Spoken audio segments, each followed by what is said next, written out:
J'ai pas forcément vu le match. J'ai pas regardé le match, j'ai regardé que le résumé. Malheureusement, j'ai vu à partir de la 75e minute, 80e minute. Et après le résumé, les 75 ou 80 minutes, les 10 dernières, les 20 dernières minutes du match que j'ai vu, un constat est clair. Et c'est ça qu'on dit depuis, je dis depuis 2022, 2021, des trucs.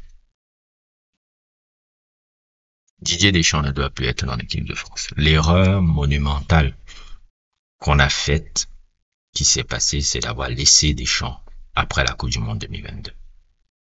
À ce moment-là, Didier Deschamps devait prendre sa retraite et laisser la place à Zidane. Mais il ne peut pas. Je vous ai expliqué déjà un peu dans mon sujet, un peu, je pense ce sujet-là qui apparaît là.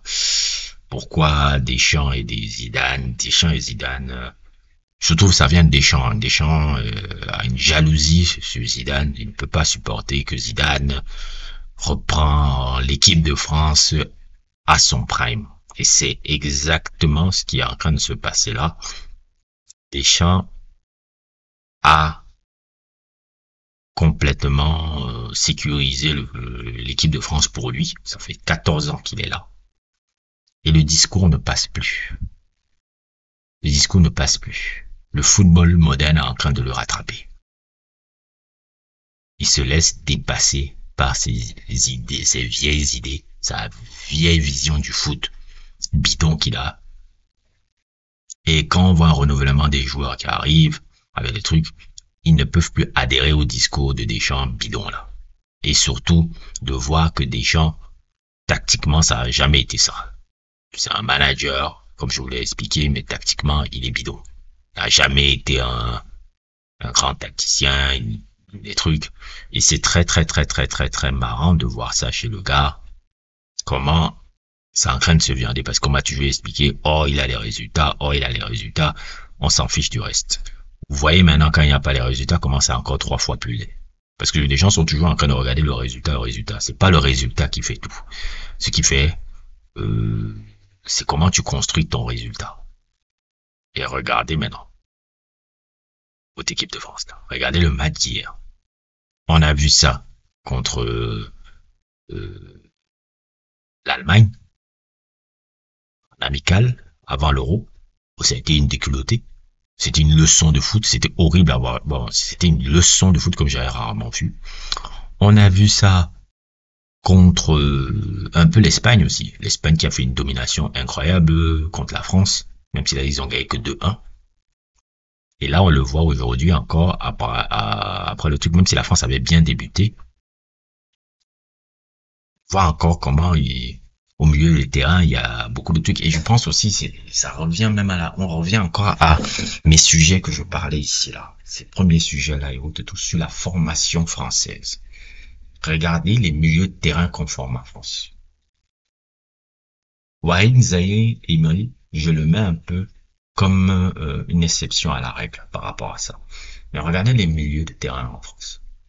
C'est toujours des 6 ou des 8 récupérateurs défensifs avec un gros volume de jeu et qui ont une puissance physique. Respect à Chouameni, respect à Kamavinga, mais ce sont pas c'est pas les Toni Kroos.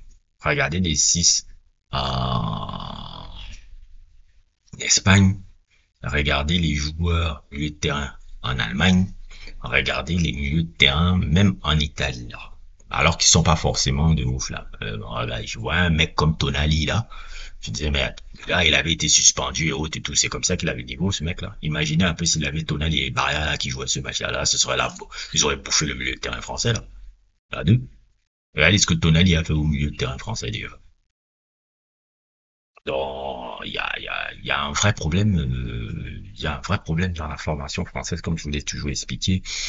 Et c'est pour ça que j'aime beaucoup parler de la formation française comme ça, parce que comme je risque de me répéter, dans les équipes francophones africaines qu'on a, les équipes nationales francophones, dans le système africain aussi de centres de formation, nous continuons la méthode française, qui n'est pas pour moi la meilleure des méthodes. Regardez l'équipe du Cameroun. Il y a, à part Wilfried Nathan là, qui est un profil différent, on a toujours eu ce genre de profil des 6-8 physiques avec un gros volume de jeu. Moi, ça va toujours déranger ça. Maintenant, voilà,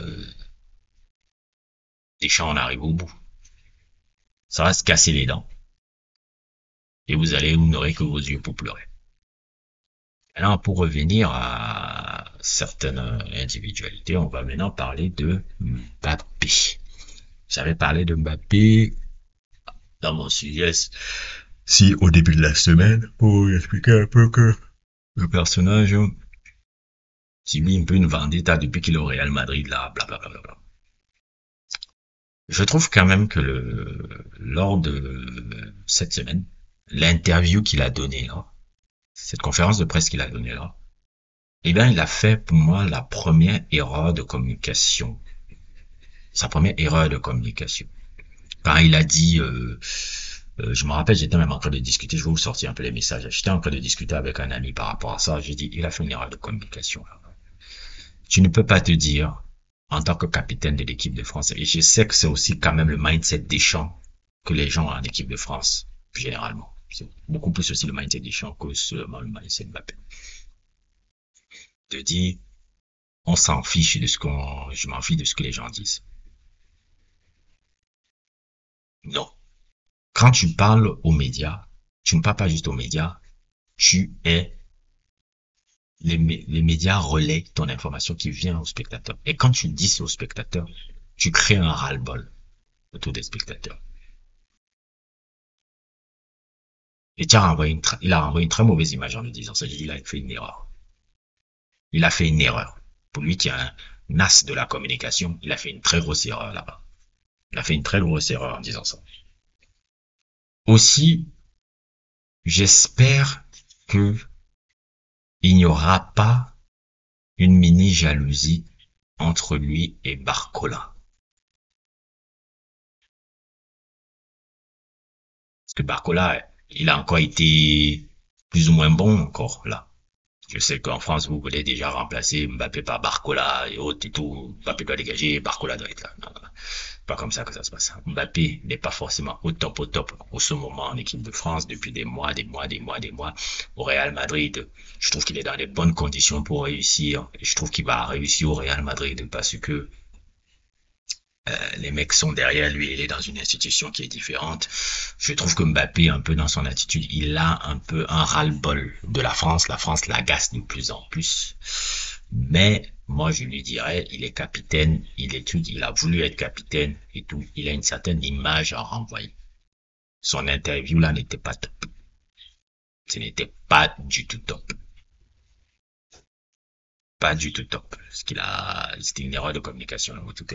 Et j'espère que lui et Barcola, parce que quand moi-même, bon, j'ai juste vu les images. Quand Barcola a marqué son but, j'ai vu les joueurs venir, j'ai pas vu Mbappé venir sur lui. Maintenant, peut-être Mbappé est venu sur lui après, je sais pas. Mais quand j'ai vu les joueurs, Barcola marquer son but, j'ai vu les joueurs venir, j'ai pas vu Mbappé venir vers lui. J'espère qu'il n'y aura pas une petite tube de jalousie venant de Mbappé sur Barcola.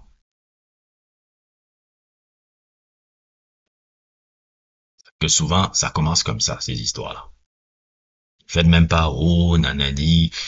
Ça commence souvent, ces conneries-là. Et comme, en ce moment, en France, je pense que ça l'agace, qu'on dit déjà que, toi, Barcola doit te remplacer, et toi, tu dois être, déjà aux oubliettes. Je pense que ça l'agace beaucoup, ce truc-là. Et plus son football, en plus, je pense qu'il est en train d'essayer de se réinventer un peu dans son football, d'être moins truc. Il n'est pas très bon dans ses appuis, il n'est pas très bon dans son mindset. Le poste numéro 9 est encore compliqué à maîtriser pour lui. Là, les déplacements, le truc, il n'a pas encore compris ce poste-là. C'est vraiment un poste qu'il n'a pas encore compris. Il n'est pas bon. Il n'est pas bon, il n'est pas bon, ça se ressent dans sa communication, ça se ressent dans ses performances, ça se ressent dans beaucoup de choses qui dégagent. Et l'équipe de France, forcément, a besoin d'un grand Mbappé. Mais on va pas commencer à dire que non, c'est bon, Mbappé aux oubliettes, Barcola, non, c'est pas comme ça. C'est pas comme ça. Il faut prendre le temps, mais je pense que c'est surtout ce que le vrai problème, c'est Didier Deschamps.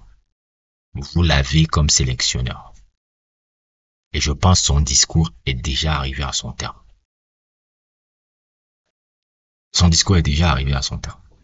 Il faut Zidane. Mais est-ce que Zidane aussi qui vient en équipe de France, ce n'est pas un peu trop tardif par rapport à là où je voulais? Moi, je voulais après 2022, Zidane devait reprendre cette équipe. Non, mais alors reprendre après 2026 avec un Mbappé à 28 ans. Un tel joueur. Ça, c'est un peu problématique un peu.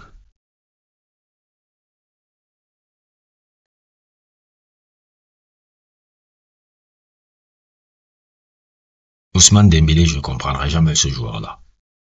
Je me demande s'il a un vrai QI foot, ce gars-là. C'est très compliqué de voir Ousmane Dembélé jouer au foot. Sincèrement. Je comprends pas du tout le footballeur là, depuis le début de sa carrière. Je sais pas s'il a un QI foot. Je sais pas du tout s'il a un QI foot. Marcus Thuram, à l'Inter, il a des bonnes performances en équipe de France. Tu ne sais pas, il est embrouillé. Tu ne sais pas comment il joue neuf, comment il truc. Et vous voyez maintenant alors l'importance même d'un gars comme Giroud, en fait. Comment Giroud a été un grand appel. Pour les gars qui ont tassé Giroud toute leur carrière. Vous voyez, quand par exemple, ce que Giroud a apporté en équipe de France. Maintenant.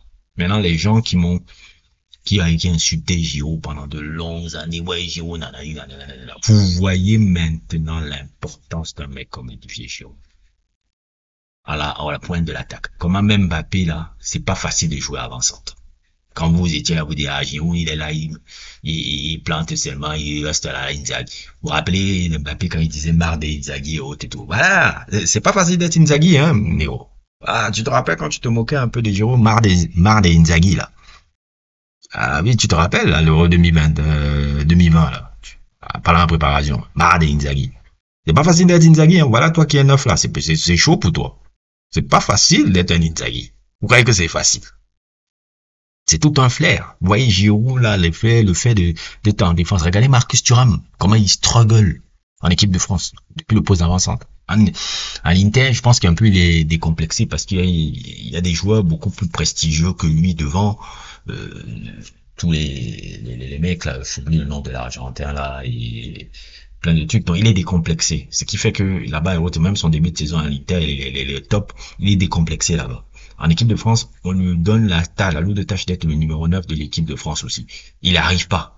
Les automatismes sont pas là, il n'y a pas, déjà, il n'y a même pas un système de jeu. Les gars, on a l'impression qu'on leur donne le ballon. On les met sur le terrain, on dit débrouillez-vous, faites-nous la différence. Vous passez aux flèches et les flèches nous font la différence. Marcus Thuram, c'est compliqué pour lui. C'est pas facile d'être neuf. Maintenant, vous voyez la valeur de Giroud maintenant, quand il était là. Vous voyez comment c'est pas facile ce que Giroud faisait. Je me disais souvent, les gens se disaient, le jour où les gars comme Giroud partira, vous verrez maintenant qu'est-ce que Giroud a apporté. Dans les centres qu'on voit là, vous avez vu les nombreux centres là. Giroud était là dans les centres là. Giroud était bien placé quand il y avait les centres à retrait. Giroud était bien placé quand il y avait les situations de surface de réparation. Vous voyez maintenant l'impact de ce mec-là maintenant. C'est toujours ça. Il y a des mecs, on est là, on les dénigre, on les blâme, on les trucs. Quand ils ne sont plus là, vous voyez maintenant la différence. Et c'est ça, la force, qui était la force de joueur, et que c'est pas facile d'être numéro 9. Pas facile, c'est une espèce rare, c'est pas facile.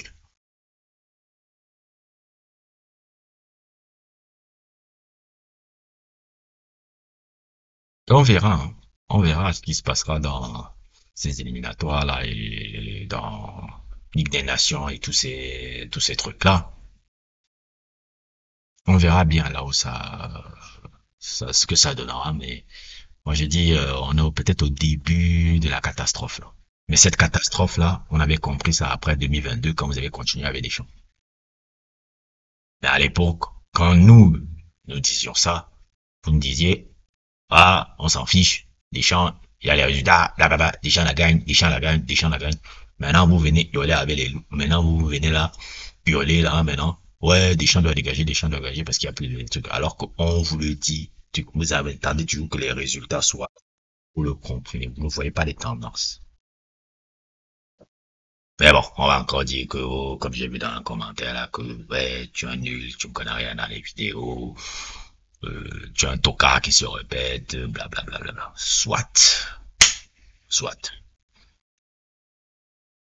N'hésitez pas à liker, n'hésitez pas à vous abonner et à plus pour d'autres aventures. Soit.